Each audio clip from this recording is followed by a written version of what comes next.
भैया मेरा मैथ्स का पेपर हो गया था बहुत ज्यादा खराब और जो मेरे एक्सपेक्टेड मार्क्स थे वो आ जाएंगे अब कब, और मुझे डर लग रहा है कि इस वजह से मेरी जो परसेंटेज है वो गड़बड़ा जाएगी। जैसा मैंने सोचा था, पेरेंट्स को वादा करा था, वैसे अब नहीं हो पाएगा। भैया मेरा साइंस का एग्जाम हुआ तो अच्छा था, बट मुझे समझ में आ रहा है, सुनने में आ रहा है कि कॉपी चेकिंग हार्ड हो सकती है और मेरे मार्क्स क्या कम हो जाएंगे। तो क्या इससे मेरी परसेंटेज के ऊपर फर्क पड़ेगा? भैया आजकल यूट्यूब के ऊपर बहुत ज्यादा चल रहा है, वीडियोस बनाए जा रहे हैं बेस्ट ऑफ 5 को लेकर के। तो क्या है ये रूल, क्या कहता है सीबीएसई का ऑफिशियल नोटिफिकेशन इसके बारे में?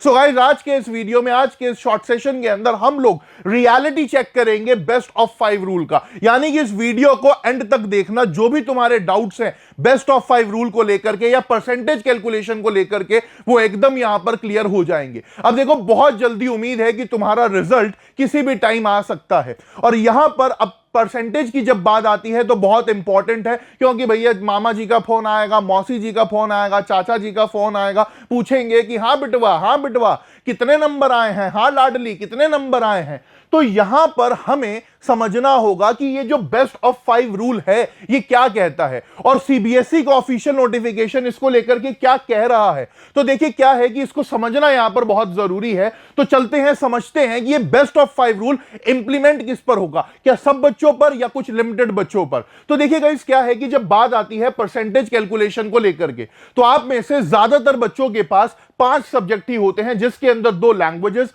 इंग्लिश और एक रीजनल लैंग्वेज, और बाकी सब्जेक्ट्स जो होते हैं हमारे सोशल्स, मैथ्स और साइंस। तो ये 5 सब्जेक्ट जिन भी बच्चों के पास है उनको तो कोई दिक्कत परेशानी है ही नहीं। तुम्हें जो भी तुम्हारे टोटल मार्क्स आएंगे उसको 500 से डिवाइड करना होगा, 100 से मल्टीप्लाई करना होगा, और तुम्हारी परसेंटेज भैया तुम्हारे सामने आ जाएगी। बट यहां पर कुछ ऐसे बच्चे हैं जिन्होंने ले रखे हैं यहां पर स्किल सब्जेक्ट, या कहूं एक इलेक्टिव सब्जेक्ट भी ले रखा है। तो ये 5 सब्जेक्ट तो हैं ही उनके पास मेन, बट उसके अलावा उनके पास स्किल सब्जेक्ट भी हैं। कुछ बच्चों के पास यहां पर 6 सब्जेक्ट्स हमें देखने को मिलते हैं इन टोटल। कुछ बच्चों ने 2 इलेक्टिव सब्जेक्ट्स ले रखे हैं, तो यहां पर ये नंबर घूम करके 7 हो जाता है।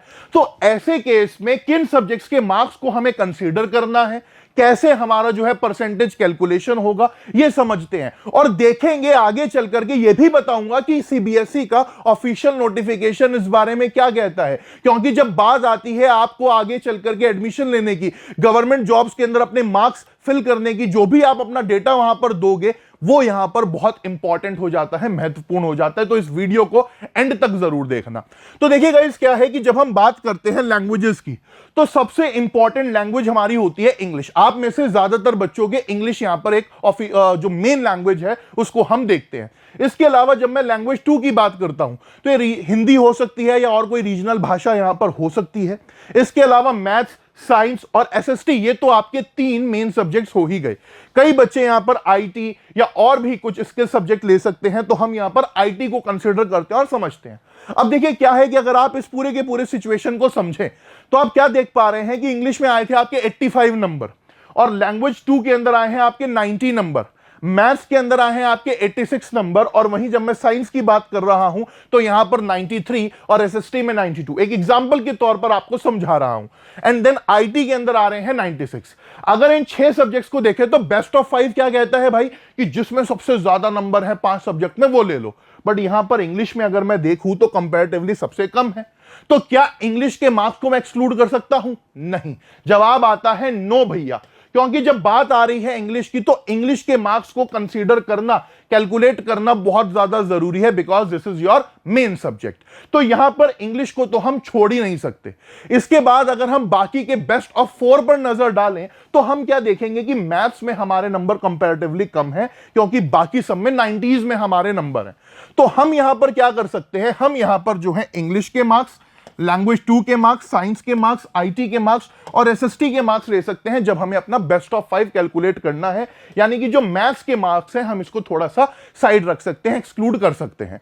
तो इस हिसाब से अगर हम यहां पर टोटल करें तो टोटल हमारा क्या हो जाएगा, इंग्लिश, लैंग्वेज 2, साइंस, आईटी और एसएसटी को लेकर के हमारा टोटल हो गया 456, 456। और इस हिसाब से हमारी जो परसेंटेज हो गई वो हो गई 91.2। जो यहां पर अगर हम ये आईटी का सब्जेक्ट ना लेते, मैथ्स को लेते, तो थोड़ी सी ड्रॉप हो सकती थी। बेस्ट ऑफ 5 रूल को ऑफिशियली कंसीडर करता है क्या जब हमें आगे चल करके गवर्नमेंट जॉब्स के अंदर जाना होगा या किसी बेहतरीन इंस्टीट्यूशन के अंदर एडमिशन लेना होगा और अपने जब हमें मार्क्स वहां पर लिखने होंगे, तो क्या हम यही बेस्ट ऑफ 5 का रूल लगा सकते हैं? तो देखिए, इसको लेकर के सीबीएसई ने एक बहुत ही फॉर्मली इसको लेकर के यहां पर जो है एक नोटिफिकेशन जो है क्या करा था बच्चा, हमारे सामने रखा था। कब? 2023 के अंदर। ये बातें आज से नहीं है, 2023 से चल रही हैं। और 2023 के अंदर ये 10th और 12th दोनों स्टूडेंट्स के लिए सीबीएसई ने ऑफिशियल नोटिफिकेशन यहां पर डिस्क्लोज करा, हमारे सामने रखा, जिसमें सीबीएसई ने क्लियर करा कि ये जब बात आ रही है परसेंटेज कैलकुलेशन को लेकर के, तो सीबीएसई क्या लिखता है? सीबीएसई यहां पर लिखता है कि अगर कैंडिडेट ने 5 से ज्यादा सब्जेक्ट्स पर एग्जाम दिया है, 5 से ज्यादा सब्जेक्ट्स में वो अपीयर हुआ है, तो यहां पर जब बात आ रही है परसेंटेज कैलकुलेशन की, तो ये डिपेंड करेगा उस इंस्टीट्यूशन के अंदर जहां पर आप एडमिशन लेंगे, उस एम्प्लॉयर के ऊपर जहां पर आप नौकरी करने जाएंगे। यानी कि ये जो बेस्ट ऑफ 5 रूल है, ये ऑफिशियली कहीं पर एप्लीकेबल नहीं होगा। जो आपका इंस्टीट्यूट होगा, मान लीजिए आप कहीं किसी कॉलेज के अंदर, स्कूल के अंदर आप जाकर के एडमिशन लेंगे, तो ये स्कूल के ऊपर डिटरमिन करता है, स्कूल के ऊपर पूरी तरीके से निर्भर करता है कि वो आपके कौन से बेस्ट 5 सब्जेक्ट्स लें। अगर आप कहो कि भैया मैथ्स तो नहीं बताऊंगा मैं, तो वो पूछेगा भाई कि एडमिशन लेना है तुम्हें पीसीएम के अंदर और मैथ्स के मार्क्स नहीं बता रहे हो। तो it completely depends on the institution and employer. यानी कि ये जो बेस्ट ऑफ 5 का रूल है, ये ऑफिशियली कहीं पर लागू नहीं होता। ये सिर्फ और सिर्फ रिश्तेदारों के अंदर या अपने दोस्तों के अंदर अपने आप को हवाबाजी करने के लिए इस रूल को बनाया गया है कि तुम्हें एक सेटिस्फेक्शन मिल जाए। So guys, you need to understand one thing, ये जो रूल है ये कहीं ना कहीं अगर आप देखें तो ऑफिशियली लागू नहीं होता। और यहां पर मैंने आपको इस वीडियो के थ्रू पूरी तरीके से समझाया कि इस रूल को लेकर के क्या कॉम्प्लिकेशन है, क्या कॉम्प्लेक्सिटीज है और सीबीएसई का ऑफिशियल नोटिफिकेशन क्या कहता है। तो अब डरने की बात नहीं है और घबराने की बात नहीं है। तुमने एग्जाम्स के अंदर अपना बेस्ट दिया है और बहुत जल्दी तुम्हारे रिजल्ट्स भी यहां पर आउट हो जाएंगे। तो बिल्कुल भी घबराओ मत, क्लास 11th की प्रिपरेशन को शुरू कर दो। जेईई नीट जिसके लिए भी तैयारी करने का आगे सोच रहे हो, उसको लेकर के डिसीजंस लेते रहो, क्योंकि हमारे मोशन के अंदर भी एडमिशंस यहां पर शुरू हो गए हैं जेईई नीट के लिए। अगर आप कोटा आकर के बेस्ट फैकल्टीज के साथ पढ़ाई करना चाहते हो, तो वो मौका अपने हाथ से मिस मत करो, क्योंकि यही वो टाइम है जब आप आगे बढ़ सकते हो रेस में, अपने बाकी सब बच्चों से आगे बढ़ सकते हो और अपने गोल को अचीव कर सकते हो। तो फटाफट से जाओ, अगर अभी तक तुम लोगों ने अपने आप को रजिस्टर नहीं करा है, मोशन लर्निंग ऐप के ऊपर जाकर के रजिस्टर करो। अगर एडमिशन से रिलेटेड कोई भी क्वेरी है तो डिस्क्रिप्शन के अंदर आपको यहां पर डिटेल्स मिल जाएंगे, जाकर के फॉलो करो। So all the very best मेरी रीस्टार्ट आर्मी, मेरे लाडलो, चक दे फटे। Gautam Lakhani signing off. जय हिंद, जय भारत।